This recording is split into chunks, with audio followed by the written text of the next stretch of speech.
Hello and welcome to the Retro Hour podcast, episode number 118, your weekly dose of retro gaming and technology news with me, Dan Wood. And me, Ravi Abbott. And at the time we're recording this show, it's actually a different day that we're in today, and it just so happens to be the first day of summer by looking out the window right now. We're trapped in the studio, but it's been really horrible, hasn't it, this winter? It's kind of been massively foggy, like... Snow, sleet. You were driving me home the other day and it was like, we couldn't see in front of the car. Yeah. It was crazy. But today, I got texts off my mates, beer garden weather, we're going out, and I'm like, got to record the podcast. They're like, what? But I mean, we normally do record this show in the week on the evenings, but there has to be a really good reason for us to come in here on a gorgeous sunny Saturday afternoon, but it is well worth it. Now, today, we have got an absolute legend on the Retro Hour podcast. Our special guest is going to be Chuck Sommerville. Yes, now, Chuck Sommerville is absolutely amazing. He started doing Apple II games, and, John Romero was one of the guys that actually completed his game. And then he went on to Epyx with the C64. And, Epyx, they did the Lynx originally before it came out to Atari. And then he went to EAA, and then 3DO, and then, maybe... played around with the M2 as well. So. Was that the ill-fated follow-up to the 3DO that never came out? Yeah. I did hear a story there, because I remember there was that really amazing demo where it showed, have you ever seen it on YouTube of the 3DO M2? And it has kind of like morphing out the ground and texture mapping. It looks amazing. But I heard that apparently that technology was used in like one or two arcade machines, and it ended up in a coffee machine. That was like its eventual fate. We'll have to find out. And, he's bought you the great Chips Challenge and Chips Challenge 2 and Chuck's Challenge as well, which is the new version. And a game that every kid at my school had, California Games. That was like the biggest thing at my school back in the day. Summer Games 2 as well. We could go on, but I think we're just going to talk to Chuck himself and get those stories. He's going to be coming up. Our special guest, Chuck Sommerville, will be on the Retro Hour podcast in around 15 minutes from now. Now, obviously, the weather is looking gorgeous now here in the UK, and apparently it's going to get even nicer this week. Bit of a heat wave on the way. People are going to be out, maybe days out to the seaside, in the garden, doors open, music playing out. You might want some kind of feel-good music while you're doing all that.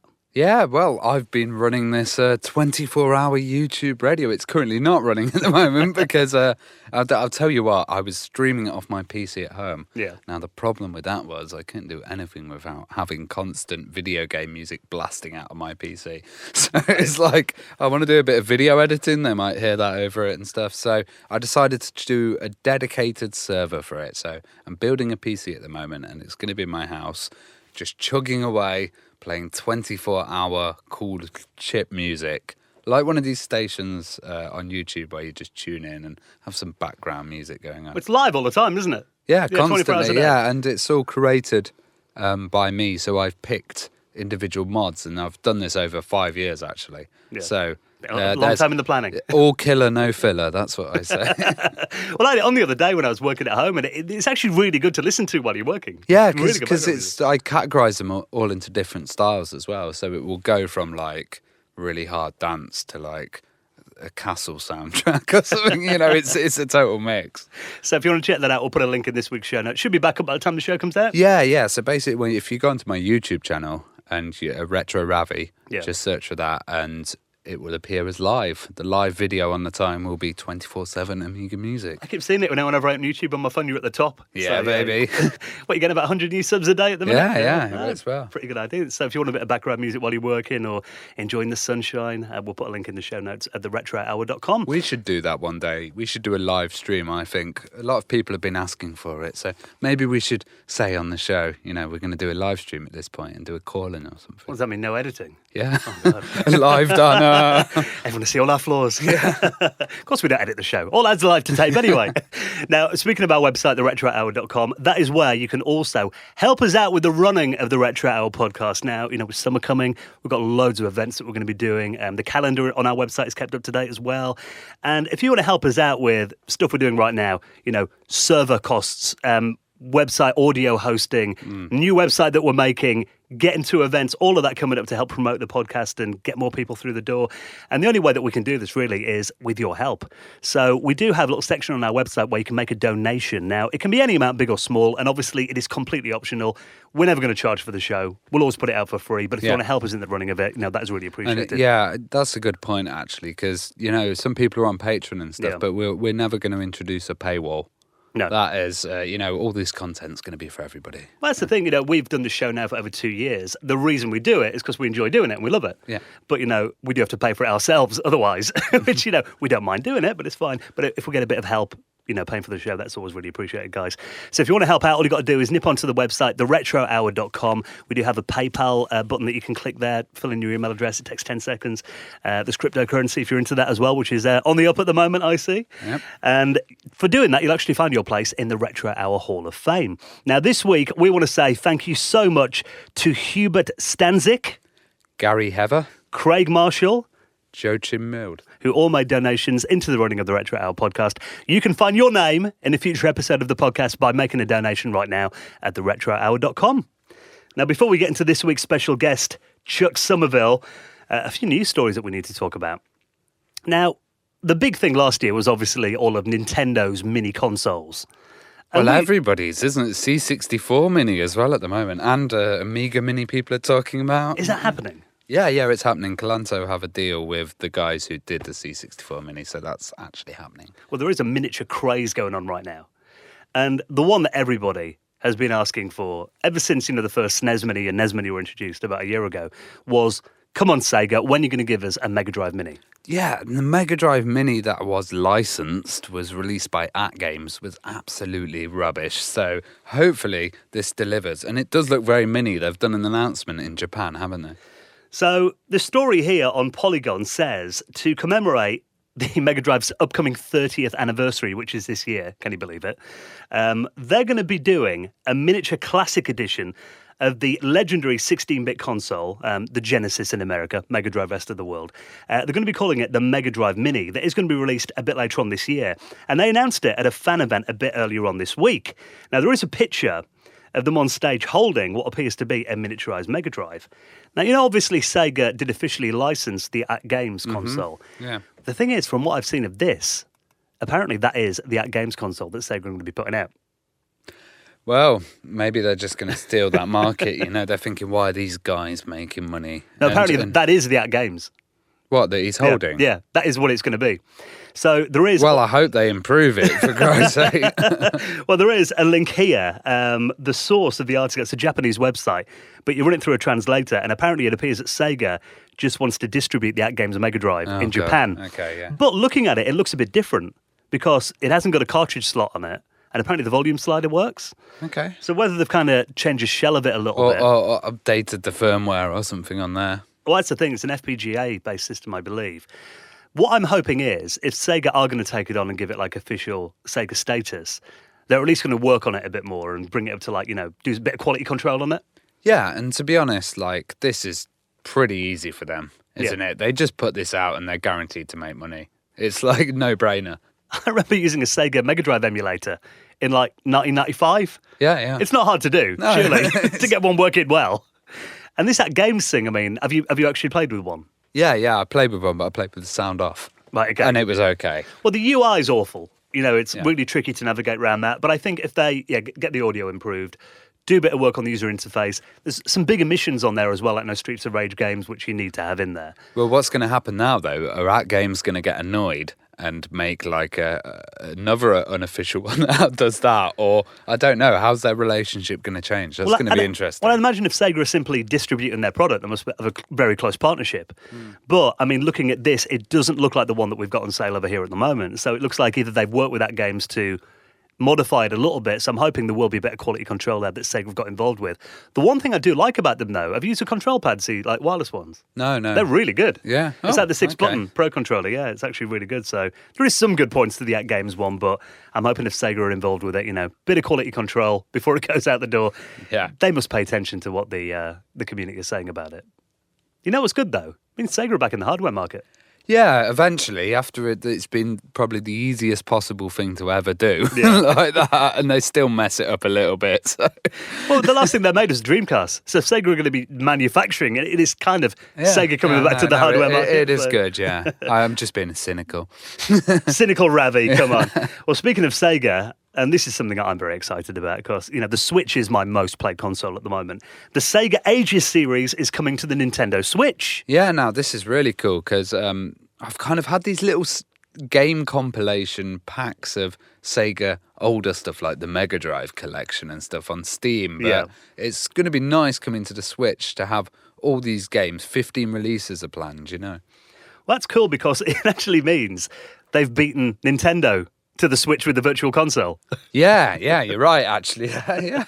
But they are going to be doing, I mean, they announced this at the Sega Fez show, or FES. They're going to be bringing Sonic the Hedgehog, the original, Phantasy Star, Thunder Force 4, as part of the Sega Ages line. They're going to be bringing out to the Nintendo Switch.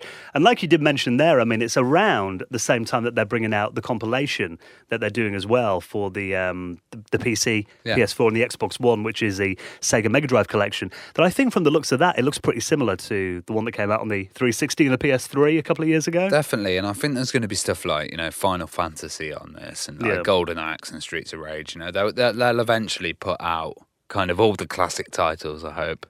Well, the thing about the compilation that they're bringing out on the Xbox and PS4, I know a couple of our mates are involved in that, aren't they? Like Kim Justice and I think Daniel so, yeah, Ibbotson. because there's this Sega Forever, and they were basically, oh, look, people care about us now, so let's start sending out stuff and start contacting YouTubers and stuff, which is quite nice compared to what Nintendo do, which is shut them all down.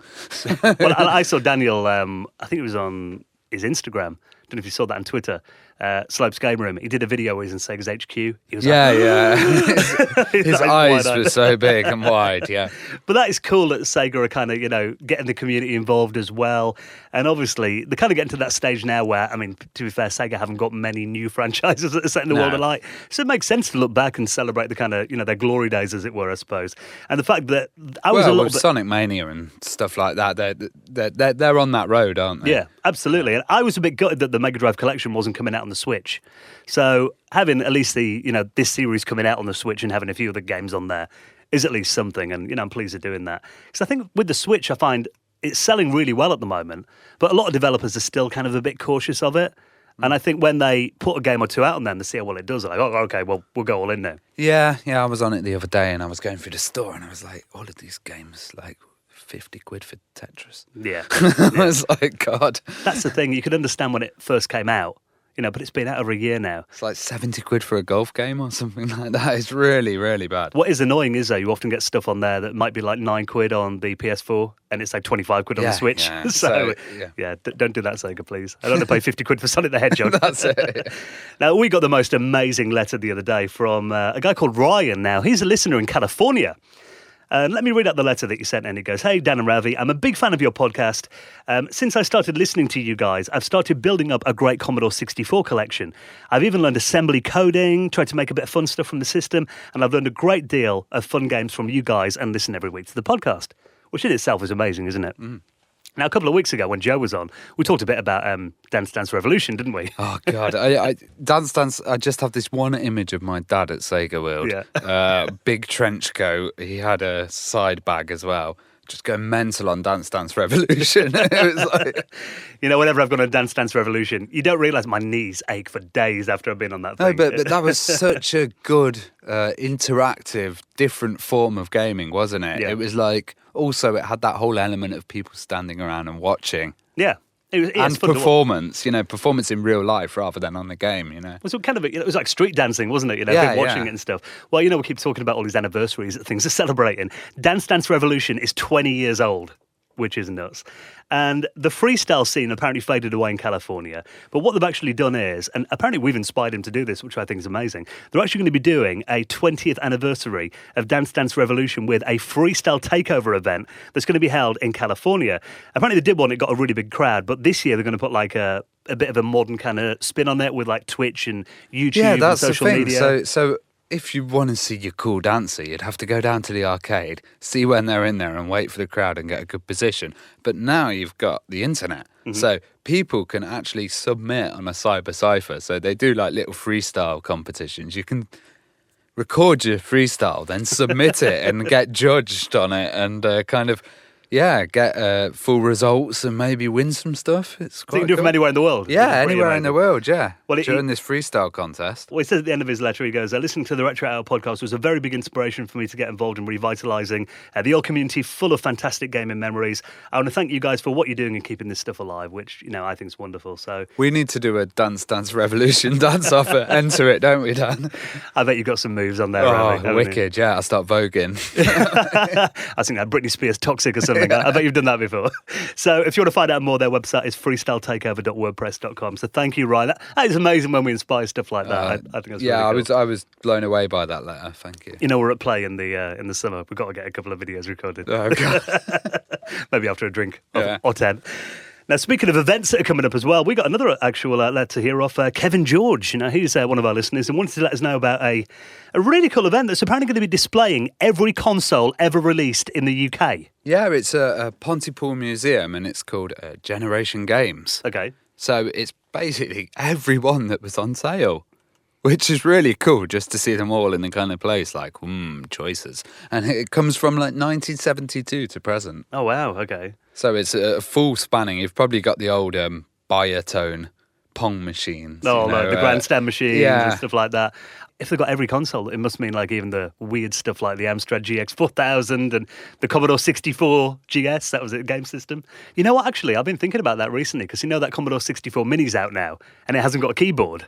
A lot of people are putting games on, they're like, I can't press a button. I'm like, well, you think we'd have realised that after the Commodore 64 console like Yeah, 30 years ago. So if you want to go along and see, so I mean, there's going to be stuff there, I imagine, it'll be like, oh my God, you know, seeing one of those in person for the first time. Yeah, and it's the 31st of March till the 28th of October at the Pontypool Museum. It's running all throughout the summer as Yeah. well. So if you want to find out more and get your tickets booked for that, we'll put it in the show notes at theretrohour.com. Now, obviously, in our community, if you want to get into collecting games, there's not that many new stuff out there. It's generally going to shops and getting kind of second-hand goods or used goods, you know. A lot of shops actually specialise in selling them now, don't they? Yeah. One thing you don't expect to find, though, when you're buying an old, maybe a NES cartridge, is a big stash of drugs inside. No, definitely not. And these stories are crazy. I've started to see quite a few of them, but this one's very unique, which is a retro gamer collector, Justin Turner. He kind of uploaded a video where he'd got these NES carts. Yeah.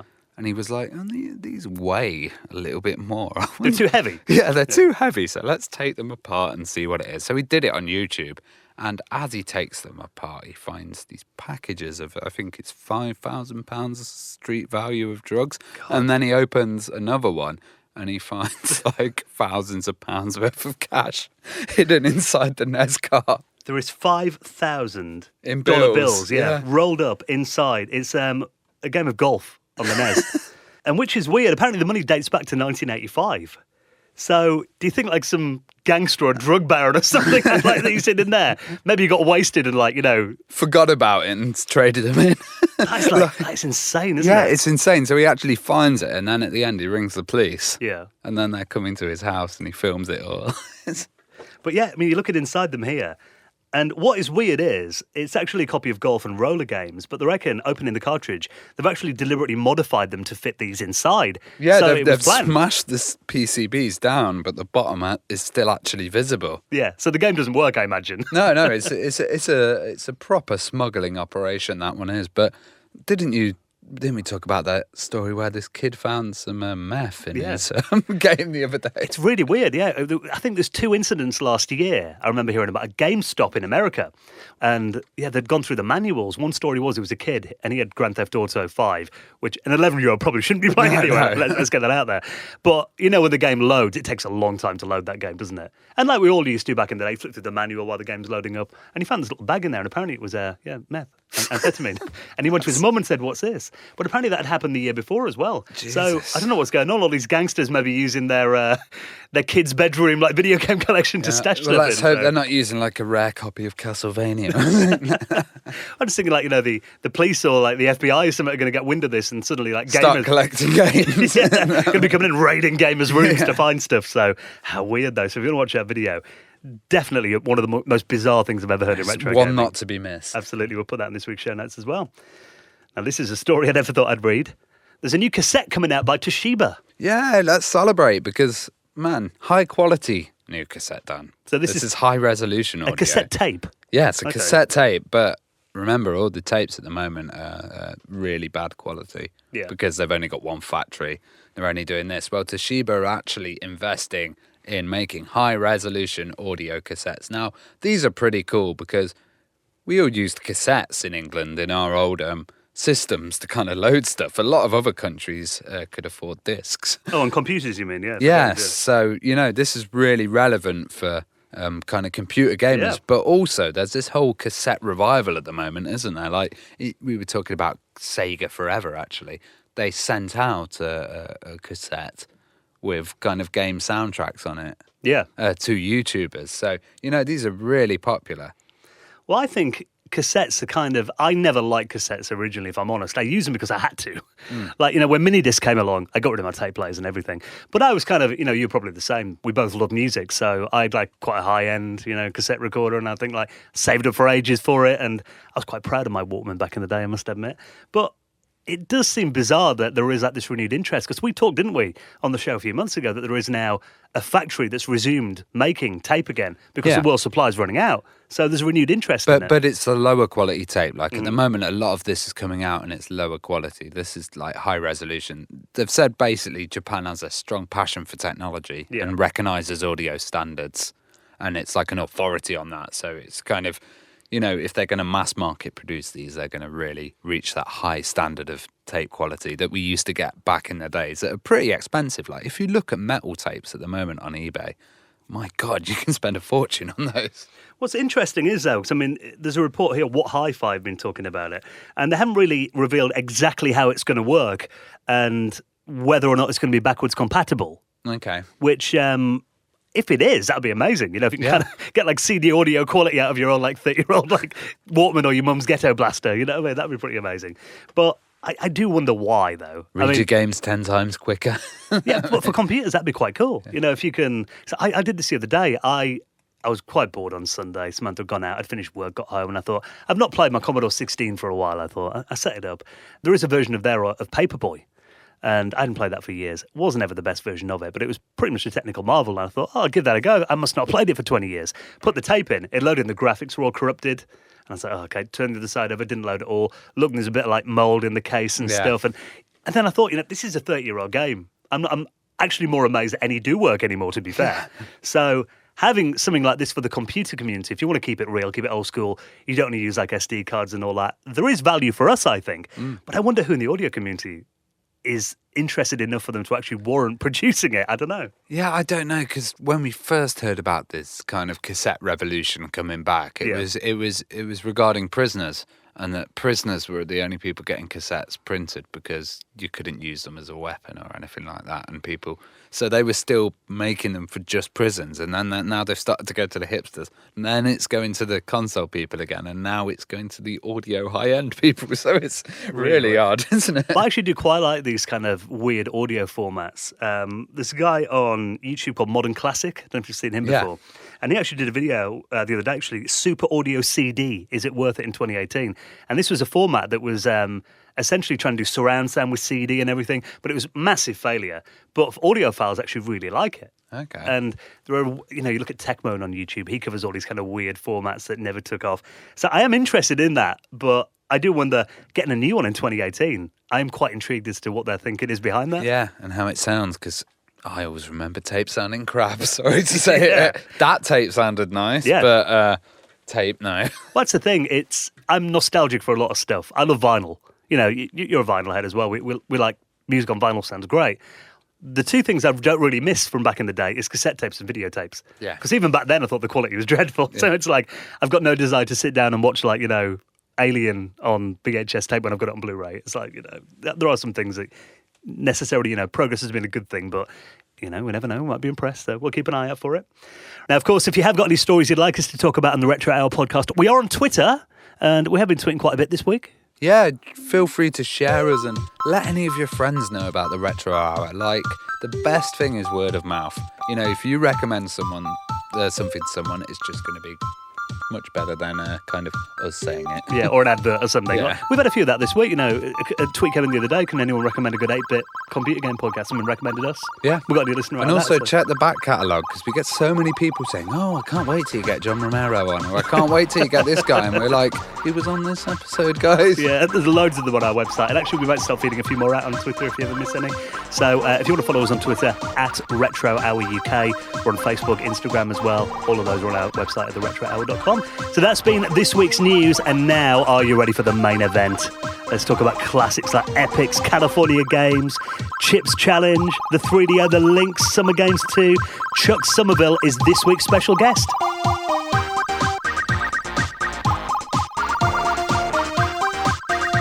You're listening to the Retro Hour podcast. I must admit, I've been excited all week for this week's special guest. Welcome to the show, Chuck Sommerville. Thanks for having me. Thank you so much for coming on. Now, we're going to get into some incredible stories, I'm sure, of games like California Games and Chips Challenge, your time at Epyx and EA. We always like to get a little bit of background on our guests, though, and kind of go, back to what influenced you in the first place. So it would be quite nice to find out, what was kind of your earliest memory of computers or video games? Where did it kind of all start for you? What got you interested? Well, back when I was in probably about 7th or 8th grade, and this would have been back in the mid-70s, probably around 1975-ish or so, I was lucky enough to be in a program where they were experimenting, giving kids that had talented and gifted abilities, giving them some advanced training and things. So I was given access to the college, to the computer on the college campus in my hometown, and I immediately started writing games on it. And then after that, we started getting magazines, like Byte magazine, really old magazine. I was reading about the new homebrew computers that were coming out, and when I read about the Apple computer, the Apple II computer, I was really excited. And so my dad bought me one of those, actually bought the board-only option, which was only available for like 1 month.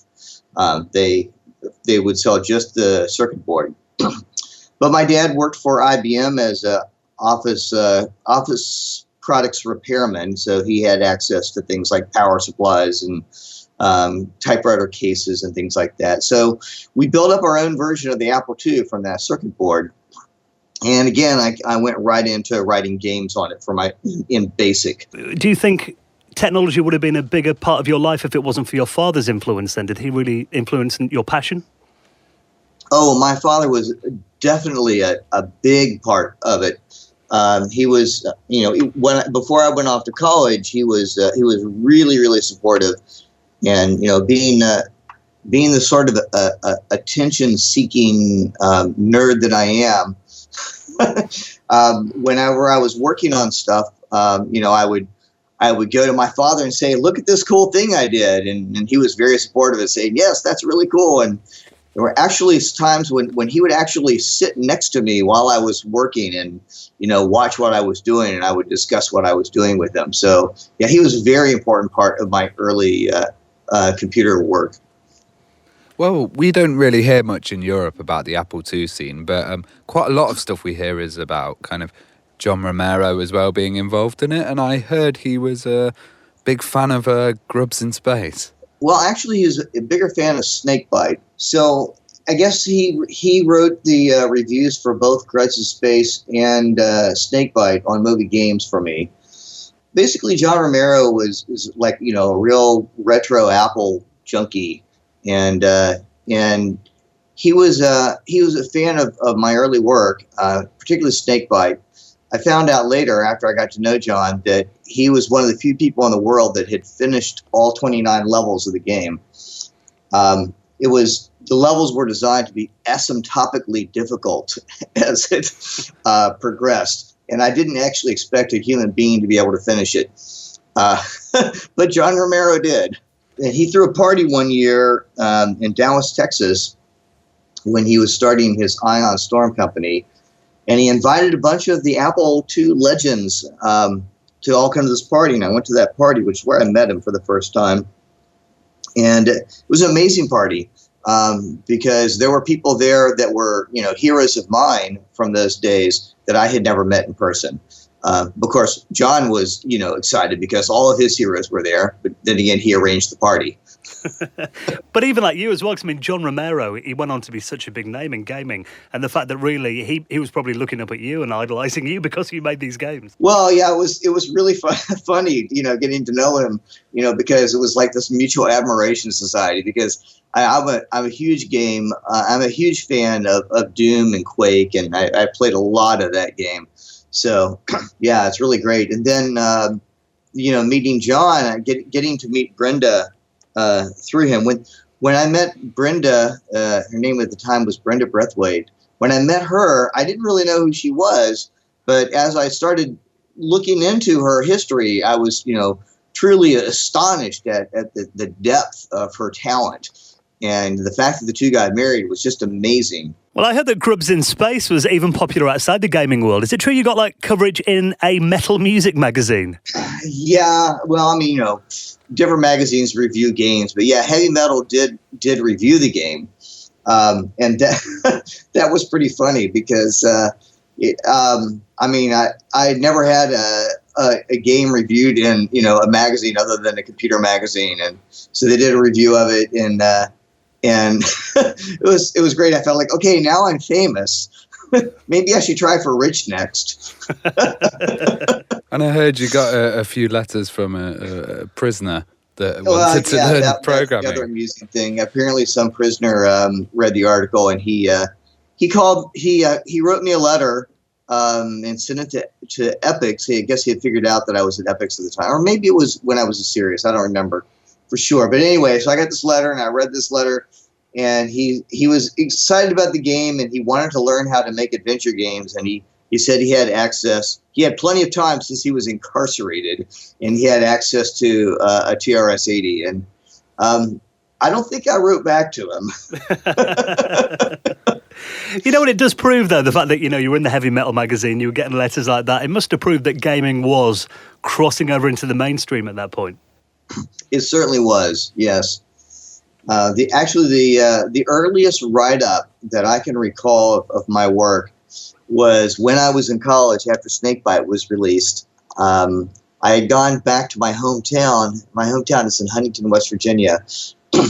And my sister arranged for one of the writers at the local newspaper to do a story about me. So I'm there at my parents' house, and the newspaper people come and they interview me about it. And there's a fun article somewhere about me and my video game. This is very, very early on. This is like 1982-ish, plus or minus a year.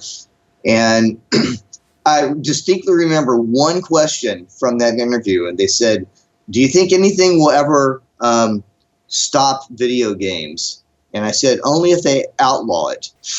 Well, how did you move then from Sirius to Epyx? What was the process? How did you find out about the job? So Sirius got into financial problems. They and I don't know all the details in it. But there was something about some deal through some other partner they had that went south, and they ended up holding the bag on a lot of money and product that they couldn't move. So they became insolvent. So when they went down, the president of Sirius was Jerry Jewell. I spent 2 weeks trying to work for a different company in mainstream software, like writing software for a newspaper. But Jerry contacted me, said he had gotten a gig at Epyx, and wanted to know if I wanted to move along with him to go work at Epyx. And I think he was just contract project manager, but he was looking for programmers that he trusted because he had a project to convert summer games from the Commodore 64 to the Apple II. So I came on board Epyx to do that. Epyx hired me as a salaried employee to do that project. At the time, I was living in the Sacramento area, actually, a suburb of Sacramento called Rancho Cordova, which is where Sirius was located. So I was living there and working on this summer games project. And then when that finished off, Jerry and I tried to break away and do a little consulting studio, and that didn't go anywhere. So I ended up going back to Epyx and actually moving to the Bay Area.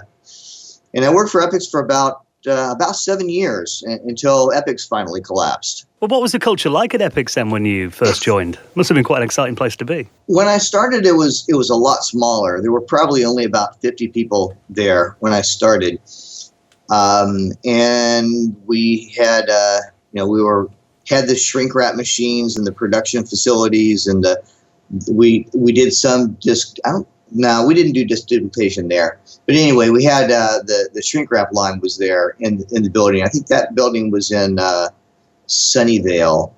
Then the company grew, and we eventually moved farther north on the peninsula towards Sacramento, towards San Francisco. And we moved to Redwood City into one of the buildings that was closer to the bay, one of the higher-end commercial places. And at the height of Epyx, there were 150 people, and it was covered, a pretty large space. And so the atmosphere when I started at Epyx was quite different than the atmosphere when I left. At the beginning, it was much more close knit, and we would have game parties and things.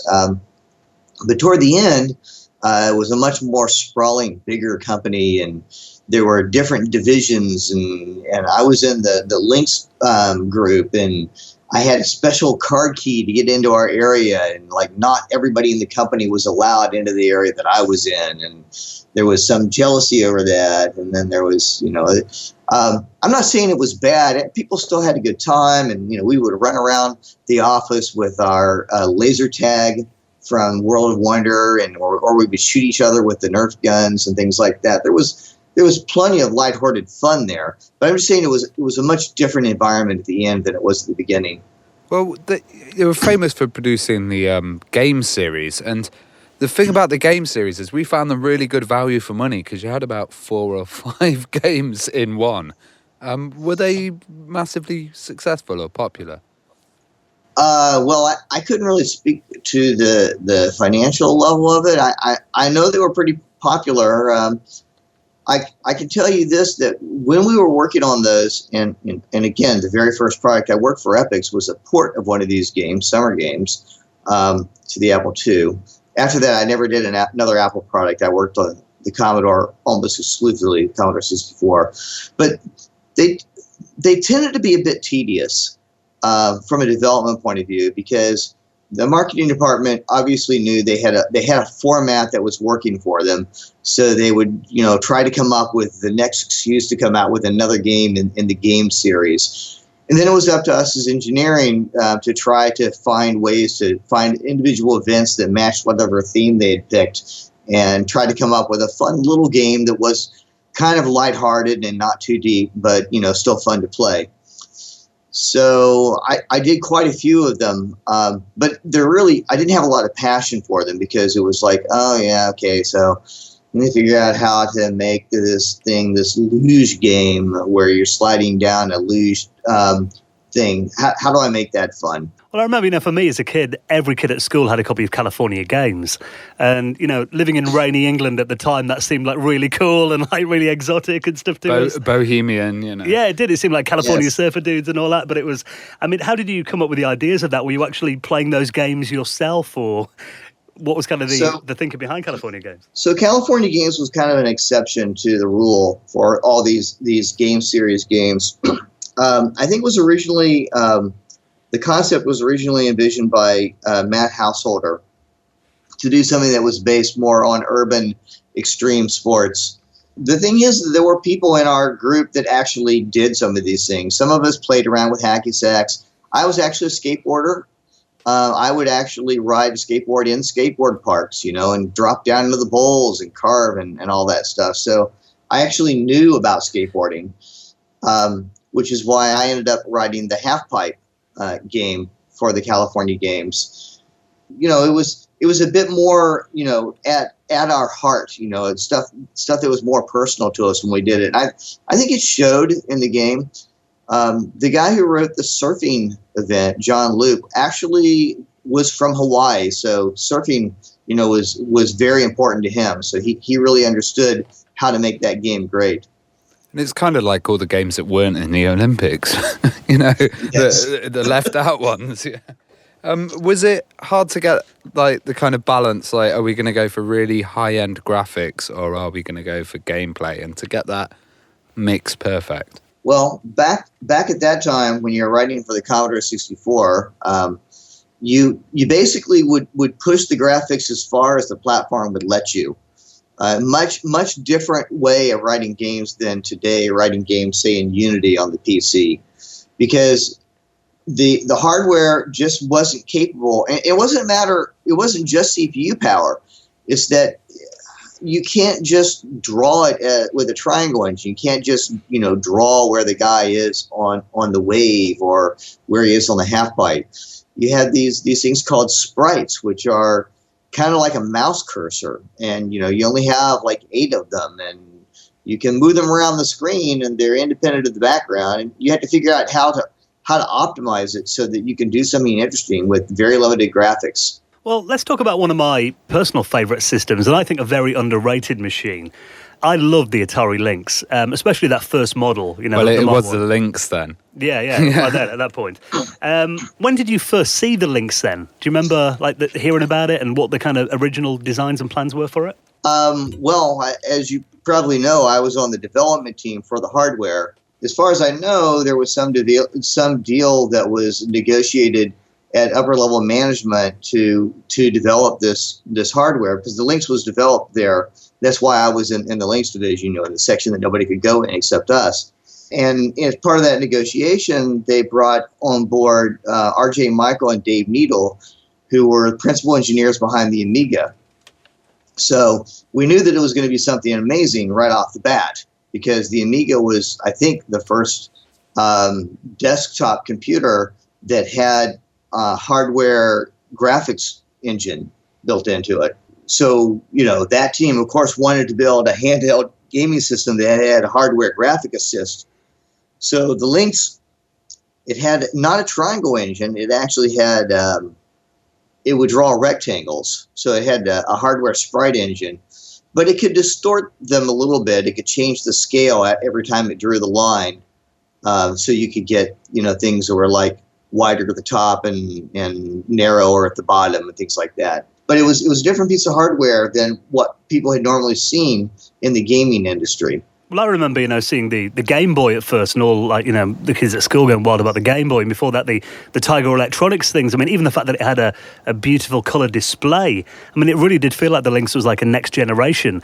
Were the goals of that to make it quite a high-end system then and quite powerful? Yeah, it was supposed to be powerful, and it was supposed to blow everybody away. And I think at the time, the people who knew about it were, really quite impressed.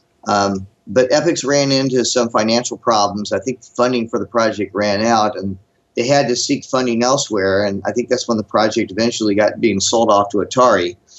And I personally believe that Atari didn't, they didn't invent it. They bought it.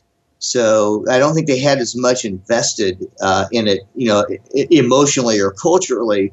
So I don't think they promoted it as high as they did as much as they did their other machines, like the Jaguar or some of the other machines. So I think it could have been more successful if Atari had supported it more. That must have been quite heartbreaking in a way to see how much, resources and work you guys put into it, and then watching Atari kind of mismanage it like that. That must have been pretty upsetting. Yes, it was. But, by that time, the company had basically crashed, and all the great talent had kind of spread to the four winds, and, the Electronic Arts and the Brodermans of the world had snapped up all that talent. Well, how did Chip's Challenge come about then? So Chip's Challenge was one of the launch titles, and I had originally been working on a kind of a first-person tank game that was, I think it was mostly inspired by Return Fire, which was a 3DO game. think I have that history right. Anyway, so I've been wanting to do something that was, like a tank wandering around between walls and things, but I really couldn't get the math working on it correctly, and that project was canceled. And we still had about 10 weeks before we had to have all the software finished before, they went into production of the cartridges. And I didn't have anything to do, but I was in the Lynx division, and I had wanted to do, I had this idea for this map-based puzzle game. So I pitched the idea, and the management kind of shrugged and said, okay, if you think you can do it in 10 weeks, we want to get as many titles as we can. So for me, this was a great opportunity, because for so many years at Epyx, it had been, working on games for the game series, or, something that somebody else had come up with. And so this was something of my own design, and I really dug in hard. And I was really lucky at the time, because a lot of the other titles were finishing up. And the testers that we had, because we had a whole room full of testers for the Lynx, they were becoming free too, because the other games were finishing up. So I had, a bunch of programmers that were, kind of game designers, and I had a bunch of testers. I had an army of people behind me. So we finished the thing in 10 weeks, start to finish. The Chips Challenge was done. So it was, amazingly difficult schedule, but it was probably, I would say, the largest team that I had worked on to date, because before then, it had just been, one or two people working together on a project. How did the Microsoft version come around? One of the guys that worked at Epyx early on, or actually he was there even till the end of the day, is a guy named Tony Garcia. And Tony Garcia was a friend of mine all the way back to the Serious Software days. He had worked in production at Serious Software. And I had recruited him into Epyx, and he was working in the marketing department at Epyx. He moved there because he started as a tester, and then he moved into marketing. But when he left Epyx at some point, and he went to go work at Microsoft in their newly minted game division. And the story I recall from Tony is that they were looking for products, and he liked Chips Challenge, and he talked them into doing a port of it to go into their Windows Entertainment Pack. And that's the version that most people know of Chips Challenge. And I didn't know that this was even happening until they were done with it. So when they were finished, they showed me the IBM version. They called it the IBM version at the time, the PC version. And I was a bit disappointed, because it didn't have the smooth scrolling that the original Lynx version did. The guy jumped from place to place. But I think that was probably a matter that the PC probably didn't have the computing power at the time to do scrolling animation like that. Well, we've heard that from quite a few guests, actually, that Microsoft have taken their products and put them in entertainment packs without permission. Did you make much money out of Chips Challenge? I made no money out of Chips Challenge. In contrast, I made a lot of money off of California Games, but at the time I was writing California Games, I was on a royalty compensation project, agreement. And in fact, California Games made so much money that our management department said, "No, programmers aren't allowed to make that much money. There's something wrong if programmers are making that much money." So they offered me to change my contract at that point to something where I got stock options, and they raised my salary a bit. And so when I wrote Chips Challenge, I actually was not under royalty, and I was just a salaried employee. And sadly enough, I'd like to point this out. I probably shouldn't. My partner Barn probably would. Is that when I did Chips Challenge 2, which I wrote after I left the game industry, I had hoped to make some money off of that. And when we finally got it published through my partner Barn, who lives in London, Barn Cleve, we did Chuck's Challenge, which is a whole interesting story on its own. And then we finally released Chips Challenge 2. I still have not received any money yet from any game related to Chips Challenge, even though I have the right to get that money, because all the money that we've made on it has gone back into paying for the development of it. And since I have a full-time job that's not gaming, most of the work for those games, or a lot of the work for those games, has been done by an independent game development studio. So we've had to spend the money that we've made on the game paying for the development of it. Well, Chips Challenge 2 did finally come out in, was it 2015? What was, yes. I remember reading about that game, like it was kind of up there with like Duke Nukem Forever, the fact that people thought it was never going to see the light of day. What was the story with that delay, and why did it take so long to finally come out? It was mostly legal issues. So, first of all, I couldn't actually write the game until I left the game industry, because I worked for, after I worked for Epyx, I worked for Electronic Arts and 3DO, but I can't write a game that was owned by Epyx if I'm working for Electronic Arts.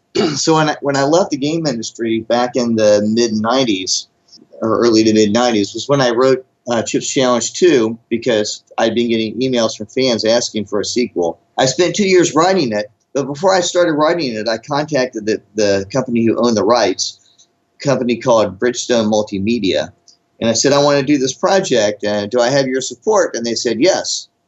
And that was kind of the end of it. So I wrote this game, and at the end, when I finished it, I said, okay, I'm done. And they said, right, okay, so we want $300,000, and we want guaranteed sales figures some amount every quarter. And, you can go ahead and publish it. And like, they're not even a publisher, or they're not even going to publish it, right? They just want a lot of money because they own the name. And I'm just a guy living in a suburb in California. I don't have $300,000. There's no way, so it just wasn't going to happen. I was really upset about that for a couple of years. I couldn't sell the game under the name Chips Challenge because I didn't own the name, and I don't own the rights to it. So years went by, and every few years somebody would contact me and say, we'd like to put Chips Challenge on the iPhone or something like that. And I'd say, yeah, sounds like a good idea. So contact this company, Bridgestone Multimedia, and if you can get us the rights to do that and sell it, then we'll move forward. And they all usually shut up at that point. Because the thing with Bridgestone is Bridgestone isn't a video game company. They own the title because they bought it kind of in a fire sale. They actually specialize in making religious videos. So they didn't understand the game industry. They didn't know what they had. They didn't realize that it wasn't worth millions and millions of dollars. And so they were just, being outrageous about it.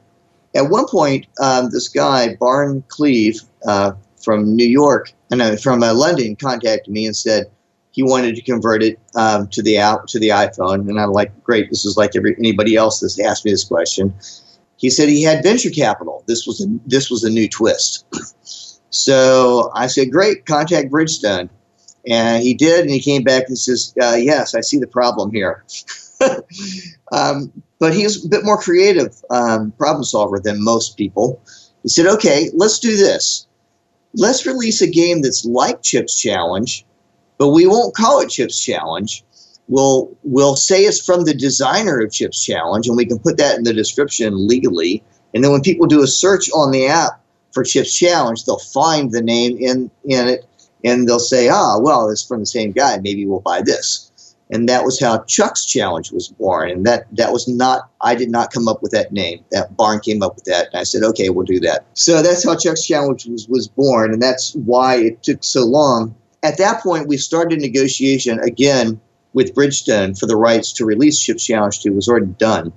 And once a year, Barn would contact them and try to negotiate them again. And then around the 25th anniversary of Chips Challenge, he said, look, it's been 25 years. You have this title. You're not doing anything with it. I don't think anybody wants to wait around until, the 50 year, to do something with this. So it's either now or never, guys. So they finally agreed to give us a license agreement on the name with a very generous compensation package to Bridgestone. And I won't say how much that was. But it does have something to do with why we still haven't made any money off of it. but we got the rights to use the name. And that was when we finally got to release it. In fact, we're currently in the process of updating the version on Steam, where there was a recent patch to it. It allows people to share levels and level sets within the Steam platform. And that was just within the last month, went live. Well, during the hiatus of Chips Challenge 2, the fan community kind of helped drive content. What stuff did they create? Yeah, the fans are amazing. I just want to point out, and if it weren't for the fans and their support and their insaneness, I wouldn't have done this. I really appreciate them. So what had happened, and I guess one of the reasons that really drove me to write Chips Challenge 2 in the first place was the fans had reversed the file form, reverse engineered the file format for the Microsoft version, and they had not only had reversed the file format, so they were writing their own level editors to create new content for the Microsoft version. Some of them were actually writing their own game engines that would run this content, because by this point you couldn't actually buy the game anymore, but new content was available. So they were like detectives sifting through the game logic to try to make it be, like cycle for cycle accurate from the original Microsoft version of the game logic. So they had written their own version of the game engines, their own Chips Challenge clones that would load the content.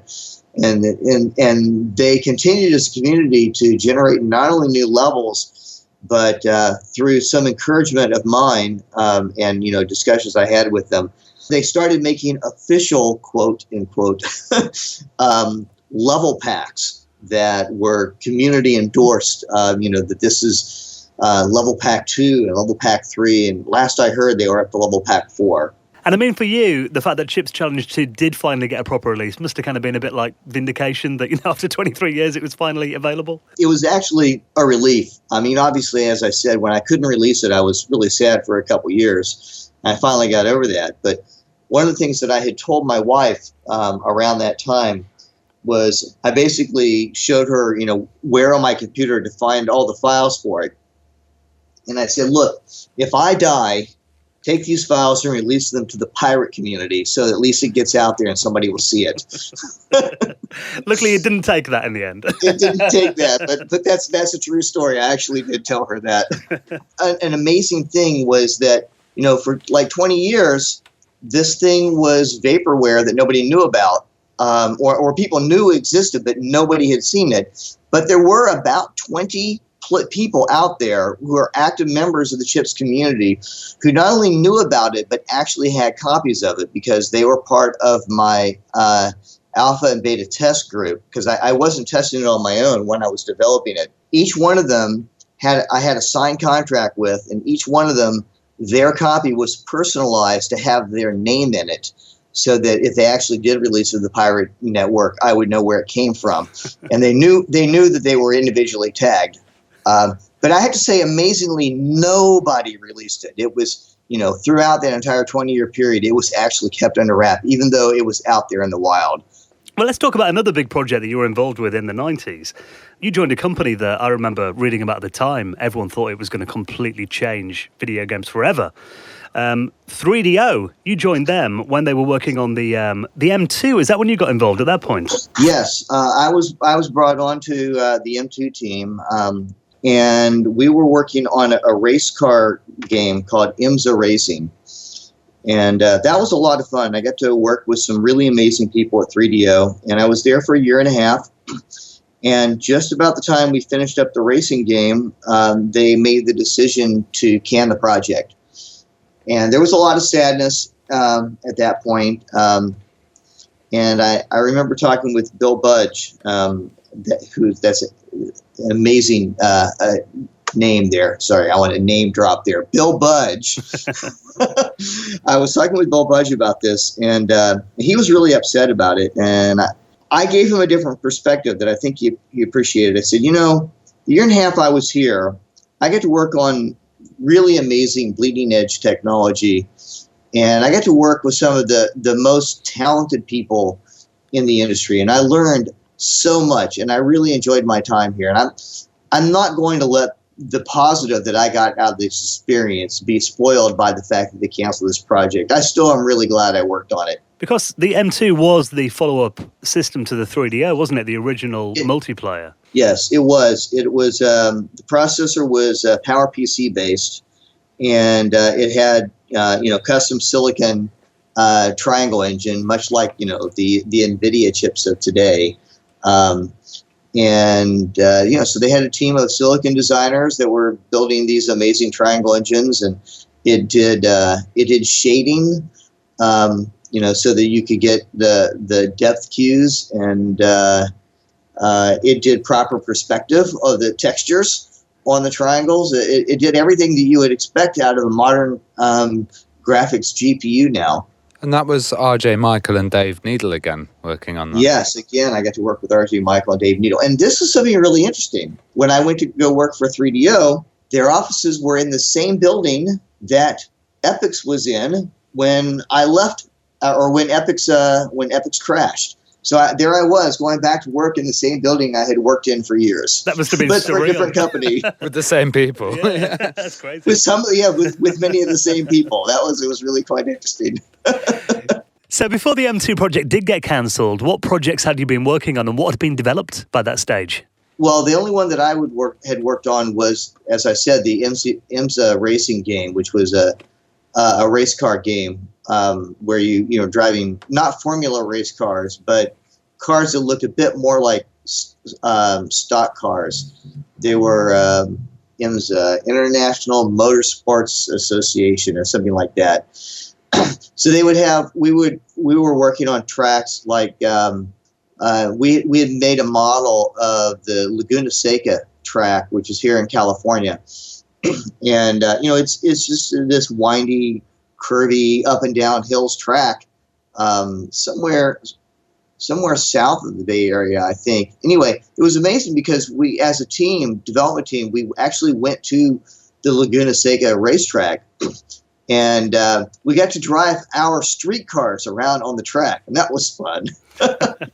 and then we walked the whole track, and we were like taking pictures of textures and things that we were going to put into it, and so that was a lot of fun as a team to go to the actual racetrack and walk it.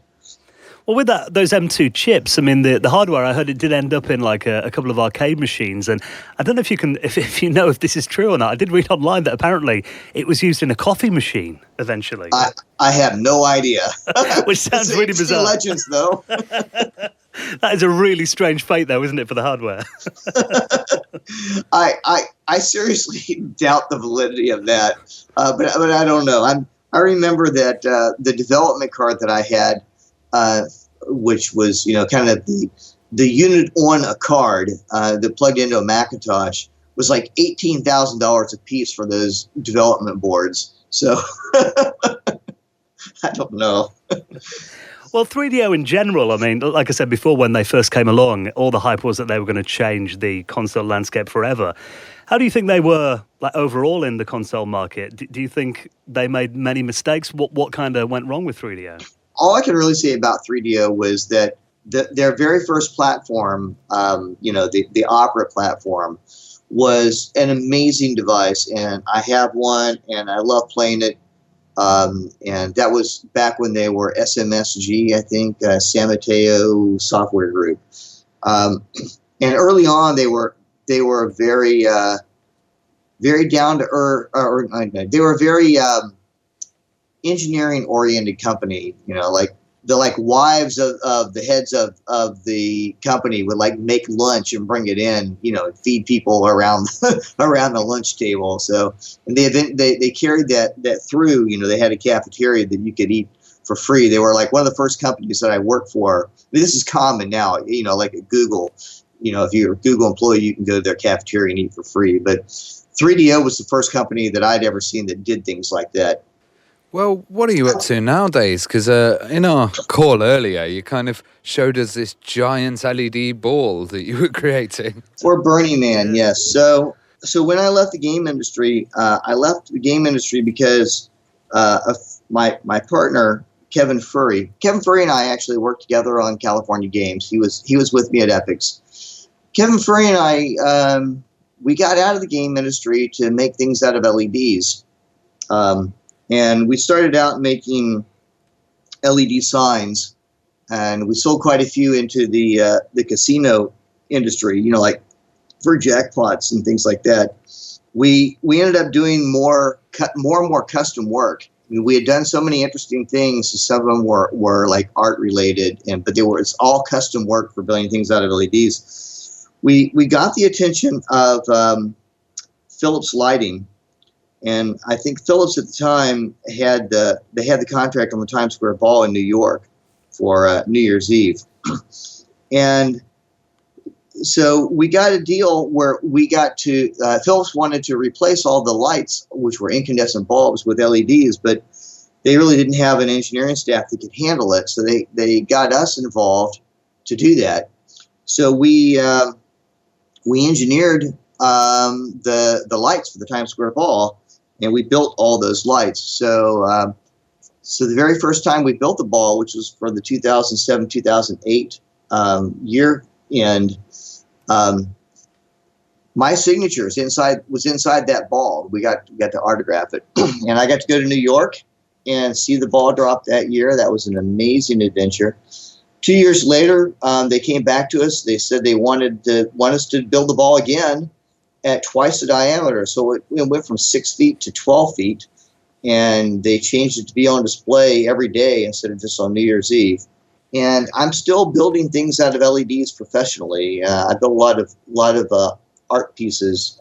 Well, that kind of, it seems to be a bit of a theme throughout your career that you've always kind of pushed technical limitations and always looked for the next big thing. So it's been incredible to get these stories off you, Chuck. I mean, have you got any interest in the gaming industry at the moment then, or is there anything to maybe revisit there at some point? Any remakes of your classics? No, I'll continue to work with the Chips Challenge community, and we'll continue to make some improvements to the stuff we have out there, be it Chuck's Challenge or Chips Challenge. And then if I find the time, I'm pretty busy with the LED stuff. If I find the time, I may work on another product in that same genre in the Chips Challenge. Well, it basically in the real time puzzle solving genre. But that I don't plan to go back into the industry. I've joked about it, but it's not really what it once was. I don't think I would really like it as well.